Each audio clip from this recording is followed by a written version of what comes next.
அதாவது ரோட்ல கட்ட பஞ்சாயத்து பண்ணவன் எல்லாரையும் கூட்டின்னு வந்து திருடினவன் கஞ்சா வித்தவன் எல்லாரையும் கூட்டின்னு வந்து என்ன பண்ணாங்கன்னா எம்எல்ஏன்னு சொல்லி நிக்க வச்சாங்க. அப்படி எம்எல்ஏ நிக்க வச்சு ஜெயிச்சு யார் எம்எல்ஏ என்ன இதெல்லாம் தெரியாதுப்பா, எங்களுக்கு ஒரு முகம் மட்டும்தான் அப்படின்னு விஜயண்ணாவை மட்டுமே வச்சு ஜெயிச்சவங்க இன்னைக்கு அவங்கள தூக்கின்னு போய் என்ன பண்ணுறாங்கன்னா அமைச்சர் பதவியிலையும் உட்கார வச்சிருக்காங்க.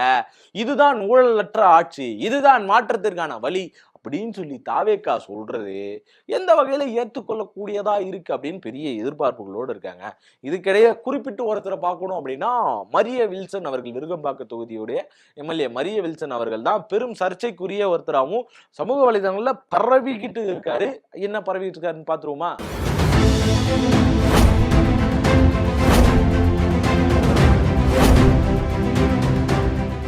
வணக்கம் அன்பு தமிழ் சொந்தங்களே.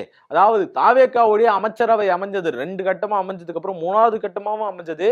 வன்னியரசு அவர்களும் ஐயுஎம்எல் சேர்ந்தவர்களும் உள்ள வந்திருக்காங்க. இப்படி உள்ள வந்தது பெரும் வரவேற்கக்கூடிய ஒண்ணா இருக்கு. கூட்டாட்சி 56க்கு அப்புறம் கிட்டத்தட்ட ராஜாஜி அவர்களுடைய ஆட்சிக்கு அப்புறம் இப்பதான் இது தொடர்ந்து நடந்துகிட்டு இருக்கு. இப்பதான் நடக்குது.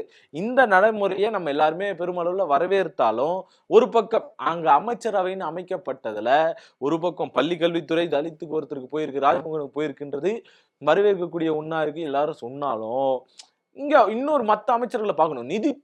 நிதித்துறை போய் சேர்ந்திருக்கு இல்லையா ஐயா, அவர் மரிய வில்சன் அவர்கள் எப்பேற்பட்ட அதுல அவருக்கு அனுபவம் இருக்குன்றதுனால செங்கோட்டையன்கிட்ட இருந்து வாங்கி இவர்கிட்ட கொடுத்துருக்காங்க. இப்படி கொடுத்தது பெரும் அளவுல மக்கள் மத்தியில ஒரு பயத்தை கிளப்பிருக்குன்னே சொல்லலாம். ஏன் அப்படின்னா இவருடைய வீடியோ ஒண்ணு இதுக்கு முன்னாடி வெளியே வந்துருச்சு. அவரு தைரியமா எல்லா இடத்துலயும் பேட்டி எல்லாம் கொடுக்குறாரு. இப்ப அந்த நேஷனல் டிவிக்கெல்லாம் இப்ப அவர் பேட்டி கொடுக்குறாரு. அதுல பெரிய அளவுல எந்த வருத்தங்களும் இல்லை. அவருக்கு இதுல அனுபவம் இருக்கு அப்படின்னு சொல்றாங்க. என்ன அனுபவம் அப்படின்னு சொல்லி நம்ம போய் பார்த்தா ஒரு 2 கோடி மதிப்பு உள்ள ஒரு சொத்து, அது அவங்க அண்ணன் ஃபேமிலி போல. அதுல ஒரு பிரச்சனையில வீடு பூந்து அடிக்கிறாருங்க. கட்டை அப்படி தட்டி போட்டு டமால்னு லேடிஸ் யாரையும் பாக்குறதில்ல, அப்படி பக்காவா போட்டு எல்லாரையும் செய்கையா செஞ்சிருப்பாரு. இந்த வீடியோவெல்லாம் நீங்க நிறைய இணையதளங்கள்ல பார்த்துருப்பீங்க, அதை பார்த்தாலே தெரியும். ஆக நிதித்துறை அவர்கிட்ட கொடுத்தது ரொம்ப சரியான விஷயம் இல்ல, அவருக்கு அனுபவம் இருக்குல்ல. பாருங்க, நம்ம சொத்தை வேற யாராச்சும் எடுத்துன்னு போயிட்டாங்க இல்ல பறிக்கிற மாதிரியான ஒரு சூழல் நடந்துச்சு அப்படின்னா அவர் உள்ள உடனே களத்துல இறங்கிடுவாரு. இறங்கி கட்டு அப்படி தட்டி அடிச்சாருன்னு வச்சுக்கோங்க, பல பேரை பிரிச்சு மேஞ்சிருவாருன்னே சொல்லலாம். இப்படியான முறையில தான் இவங்களுக்கு கொடுக்கப்பட்டிருக்க துறைகள் எல்லாமே இருந்துகிட்டு இருக்கு. ஒவ்வொரு அமைச்சரும் ஒவ்வொரு முக்கிய பங்கு.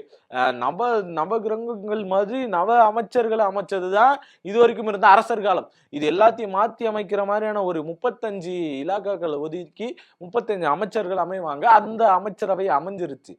இதுல மரிய வில்சன் அவர்களுக்கு நிதித்துறை கொடுத்தது இருக்கு இல்லையா, அதுவும் செங்கோட்டையன் கிட்ட இருந்து. செங்கோட்டையன் 2 பேரும் கிட்டத்தட்ட ஒரே மாதிரி தாங்க. இவர் என்ன பண்ணுவாருன்னா ஆளா வச்சு அடிப்பாரு. சண்முகம் இன்னைக்கு போய் கூட்டணிக்கு ஆதரவு கொடுத்துருக்காங்க இல்லையா, சிபிஐஎம் வாஜாத்தி சம்பவத்துல அவரை கொலை பண்ண பார்த்தவரு ஐயா நம்ம இவரு செங்கோட்டையன் அவர்கள். அதே மாதிரி இங்க இவர் என்ன பண்ணாருன்னா தான் சொந்த அண்ணன் குடும்பத்தையோ சொந்தக்கார குடும்பத்தையோ சொத்து பிரச்சனைக்காக அழிக்க பார்த்தவரு. இப்படியான வேலைகளை தொடர்ந்து இவங்க செஞ்சுக்கிட்டு இருக்காங்க. இப்படிப்பட்டவங்களுக்கு தான் இங்க அமைச்சரவையும் அமைஞ்சிருக்கு. அப்ப மக்கள் இந்த இடத்துல முட்டாளாகிக்கிட்டு இருக்காங்க அப்படின்றது பெருமளவுல தெரியப்பட்டிருக்கு. ஏன்னா மக்களை நீங்க அதை பத்தி எதையுமே கவலைப்படாதீங்க. அவங்களுக்கு எல்லாம் ஒன்னே ஒண்ணுதான், இந்த ரூட் மாஃபியான்னு ஒண்ணு வச்சிருக்காங்க.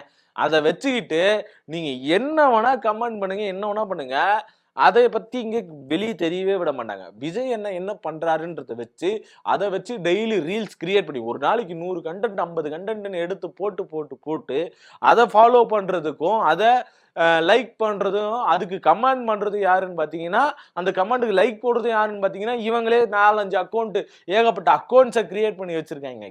அக்கௌண்ட் கிரியேஷனுக்கு தான் எண்டு கிடையாது. ஒரு ஆளே 4-5 வச்சிருப்பாங்க. அவங்க எல்லாம் எதுக்கு வச்சிருப்பாங்க நமக்கே தெரியும். எல்லாருமே இதுக்கு முன்னாடி வச்சிருந்த அந்த ஃபேக் அக்கௌண்ட்லாம் எதுக்குன்னு பாத்தீங்கன்னா ஒரு செகண்ட் அக்கௌண்ட்டா வச்சிருப்பாங்க. அது அவங்க போட்டோக்கு அவங்களே போய் லைக் போடுறதோ இல்ல மத்த இந்த வேலைகளை பாக்குறதுக்கும் அவங்க எல்லாரும் வச்சிருப்பாங்க. ஃப்ரெண்ட்ஸை கலாய்க்கிறது தெரியல, பிரியா ஸ்வீட்டி இந்த மாதிரியான ஐடிகள்லாம் அவங்க எல்லாருமே இதுக்காக வச்சிருந்தாங்க. ஆனா இப்ப இருக்கக்கூடிய இந்த ரூட் மாஃபியா என்ன பண்ணுது அப்படின்னா, தாவேகாக்கு ஆதரவா செஞ்சுக்கிட்டு இருக்காங்க. இந்த ஃபேக் ஐடிஸ் மொத்தமும் அப்படியான ஒரு நிலையில தள்ளிடுச்சு. இவங்க ஏகப்பட்ட பொய் தகவல்களை பரப்புறாங்க. அந்த தகவலுக்கு சூப்பர் ப்ரோ, மாசு ப்ரோன்னு சொல்லி இவங்களே போய் இன்னொரு ஐடியில இருந்து கமெண்ட் பண்றாங்க.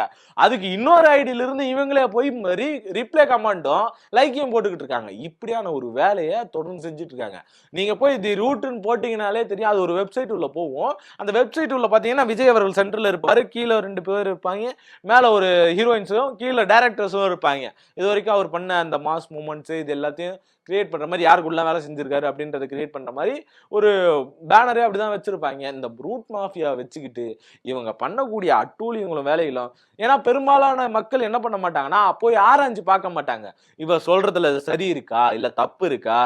பெரியார் சொல்லுவார்ல ஒரு வார்த்தை, எப்பா நான் சொல்றேன்னு அப்படியெல்லாம் நம்பிராத, நான் சொல்ற கருத்தை போய் நீ ஆராய்ஞ்சு பாரு, யோசிச்சு பாரு, உன் சிந்தனைக்கு உட்பட்டு, சுய சிந்தனைக்கு உட்பட்டு நீ அதுல செயல்படு அப்படின்னு சொல்லுவார்ல. அந்த செயல்பாடுகள்ல இங்க தாவேக்கா கிடையவே கிடையாது. அப்படிதான் இன்னைக்கு மரியவெல்டன் அவர்களை அறிவிச்சதும் அவர் இதுல அனுபவம் இருக்குன்னு சொன்னது பெருமளவுல எல்லாருக்கும் பரவப்படுது. ஆனா அவர் பண்ணக்கூடிய விஷயங்களை இங்க பரப்புறாங்க. ஆனா தாவேக்கா பல பேருக்கு அது போய் சேர மாட்டேங்குது. ஏன் எதுக்குன்னு அவங்க கேள்வி கேட்க மாட்டாங்க. வந்திருக்காருல பாப்போம், புதுசா வாய்ப்பு கொடுப்போம்னு கொடுத்தாச்சுங்க. இதுக்கு மேல என்ன பண்ண போறீங்க?